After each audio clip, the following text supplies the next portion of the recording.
Em toda a América do Norte, um novo conflito está surgindo, e não tem nada a ver com tarifas ou rotas comerciais.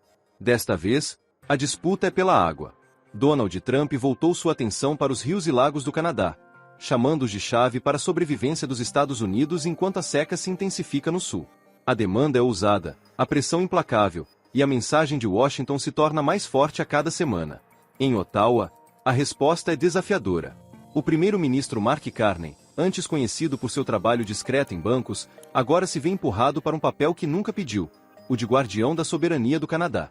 Essas disputas por aço, madeira e automóveis se transformaram em um confronto que pode alterar o equilíbrio de poder no continente.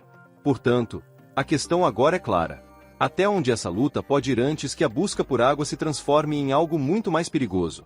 A última declaração de Donald Trump desencadeou uma das disputas mais intensas já registradas nas relações entre os Estados Unidos e o Canadá. De um palco em Washington, ele descreveu os rios canadenses como um vasto suprimento à espera de ser explorado, um recurso que poderia saciar a seca nas terras americanas e restaurar a estabilidade em estados carentes de água. No centro de suas observações estava o Rio Columbia, um sistema que serpenteia por mais de 2.000 quilômetros pelo noroeste do Pacífico, atravessando a Colômbia Britânica antes de entrar em território americano. Sua demanda chegou no exato momento em que Washington interrompeu as negociações para modernizar o Tratado do Rio Columbia de 1961, um pacto que equilibrou cuidadosamente o controle de enchentes e os benefícios da energia hidrelétrica por décadas. Com uma única declaração, Trump transformou a água de uma responsabilidade compartilhada em moeda de troca, sinalizando que os Estados Unidos tratariam os rios do Canadá como ativos que poderiam reivindicar em nome da sobrevivência. O choque em Ottawa foi imediato. Grupos de defesa, comunidades indígenas e organizações ambientais se uniram, alertando que abrir mão da soberania hídrica desencadearia consequências que vão muito além de um único rio. Mais de 80 coalizões se manifestaram contra, enquadrando a demanda como um ataque à própria soberania. O primeiro-ministro Mark Carney, um líder mais conhecido por sua expertise financeira do que por sua política inflamada, respondeu com rara firmeza. Ele declarou claramente que o Canadá não estava à venda e que seus rios e lagos jamais seriam tratados como mercadorias para governos estrangeiros. Suas palavras carregavam uma finalidade inconfundível, traçando uma linha que não podia ser cruzada. Em poucas horas, negociações que antes eram rotineiras se transformaram em um confronto internacional, observado com crescente inquietação, não apenas na América do Norte, mas em capitais ao redor do mundo. A recusa teve um custo imediato para os Estados Unidos.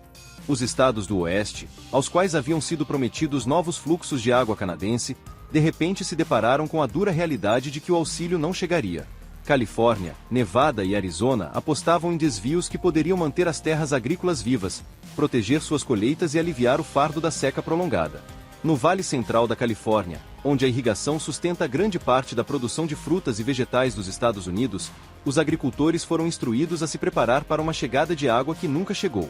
Canais vazios e verbas restritas substituem as promessas, e a sensação de traição se espalhou pelo coração agrícola dos Estados Unidos. As consequências foram enormes, pois a produção da Califórnia alimenta grande parte do país. Quase 40% dos vegetais e 2/3 das frutas e nozes dos Estados Unidos são cultivados lá. Sem água, essas colheitas murcharam, a produtividade caiu e os preços no supermercado subiram. Famílias já sobrecarregadas pela inflação viram o impacto refletido diretamente em suas contas de supermercado. Enquanto economistas alertavam que a escassez de alface, amêndoas e tomates afetaria as cadeias de suprimentos globais, o que começou como uma declaração política em Washington agora chegava às mesas de jantar das famílias comuns. A agricultura, no entanto, foi apenas o primeiro setor a sentir o choque. Trump havia enquadrado a água canadense como essencial para o crescimento industrial e a força tecnológica, e as empresas levaram suas garantias a sério.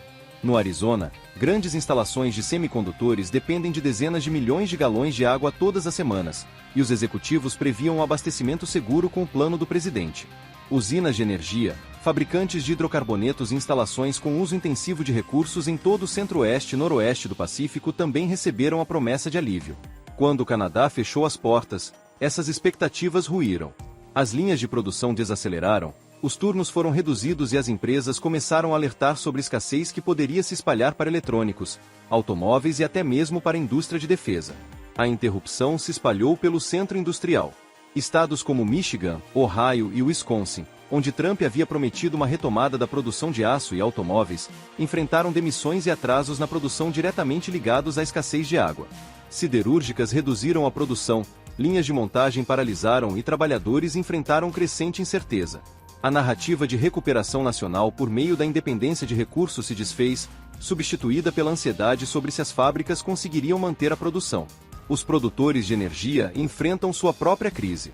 As usinas hidrelétricas no noroeste do Pacífico, já enfraquecidas por anos de reservatórios baixos, esperavam que as reservas canadenses pudessem preencher a lacuna. Quando essa esperança se esvaiu, as concessionárias de serviços públicos se apressaram para atender a demanda acionando usinas a carvão e a gás, revertendo anos de progresso em direção à energia limpa e elevando os custos para os consumidores. O que havia sido prometido como estabilidade, em vez disso, resultou em escassez e contas mais altas. A ótica política era sombria. Trump havia prometido demonstrar força e eliminar a dependência de terceiros. No entanto, o episódio revelou o oposto. O Canadá, um vizinho menor, bloqueou sua demanda categoricamente, expondo os limites da influência americana. Do outro lado da fronteira, as comunidades fronteiriças ficaram ainda mais abaladas com a sugestão de Trump de que até mesmo o acordo sobre a qualidade da água dos Grandes Lagos, um pilar da cooperação transfronteiriça, poderia ser abandonado. Essa perspectiva aterrorizou cidades como Chicago, Detroit e Cleveland, onde dezenas de milhões de pessoas dependem dos lagos para obter água potável. Décadas de confiança construídas em acordos internacionais de repente pareceram frágeis, e a ideia de que a proteção da água doce pudesse ser negociada deixou muitos inquietos. Os mercados reagiram rapidamente. Os investidores começaram a considerar a segurança hídrica em suas decisões, identificando setores agrícola e industrial como de risco. As ações agrícolas caíram quase da noite para o dia e a preocupação se espalhou para empresas de tecnologia e energia com alta demanda por água. A volatilidade nesses setores rapidamente afetou os consumidores, que enfrentaram preços mais altos em alimentos, energia e eletrônicos. A recusa em Ottawa desencadeou uma reação em cadeia que atingiu quase todos os setores da economia americana. Para o Canadá, a decisão marcou uma virada. Ao se recusar a ceder, Carney demonstrou que a soberania superava os benefícios de curto prazo, mesmo sob a ameaça de retaliação americana. Washington há muito presumia que os recursos canadenses permaneceriam disponíveis em tempos de crise, uma reserva silenciosa que sempre poderia ser explorada. Essa suposição foi desfeita, e em seu lugar, surgiu uma nova realidade. O Canadá estava disposto a arcar com as consequências da rebeldia para preservar o controle sobre suas riquezas naturais. Pela primeira vez em gerações, a dependência americana dos recursos canadenses ficou exposta. O conflito revelou mais do que uma disputa por rios. Sinalizou que a água, antes considerada garantida, havia se tornado o recurso mais estratégico do mundo. No século XX, o poder girava em torno do petróleo. Hoje, o mesmo vale para a água. As reservas do Canadá já tranquilizaram os Estados Unidos, sugerindo silenciosamente que, por mais terríveis que fossem as secas, uma linha de vida para o norte permaneceria aberta. Esse conforto desapareceu, e as consequências são globais. Em todos os lugares, a escassez de água molda a geopolítica. No Oriente Médio, nações disputam os rios Eufrates e Jordão. Na Ásia, os rios Mekong e Brahmaputra dividem os poderes a montante daqueles a jusante. O confronto de Trump com o Canadá fez mais do que apenas perturbar a América do Norte. O tratado colocou o Canadá como um ator central em uma disputa global por recursos. Para aliados e rivais, a mensagem era clara. Ottawa havia se tornado a guardiã de um dos ativos mais valiosos do mundo. O Tratado do Rio Colômbia ilustra como esse momento redefiniu o cenário. Assinado em 1961, foi elogiado como modelo de cooperação intercontinental, equilibrando a proteção americana contra inundações com os lucros hidrelétricos canadenses. Durante décadas, serviu como exemplo de gestão pacífica, raramente gerando controvérsia. A decisão de Trump de suspender sua renovação transformou-o em um alerta de que mesmo acordos de longa data poderiam se desfazer sob pressão. Em todo o mundo, governos tomaram nota, recalculando suas expectativas quanto à confiabilidade americana. Para o Canadá, o tratado tornou-se a prova de que a água doce poderia ser usada como instrumento de poder nacional. Os Grandes Lagos acrescentaram ainda mais uma dimensão, sustentando 40 milhões de pessoas e ancorando centenas de bilhões de dólares em comércio.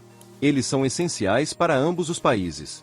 Suas rotas marítimas conectam a América do Norte à Europa, África e Ásia.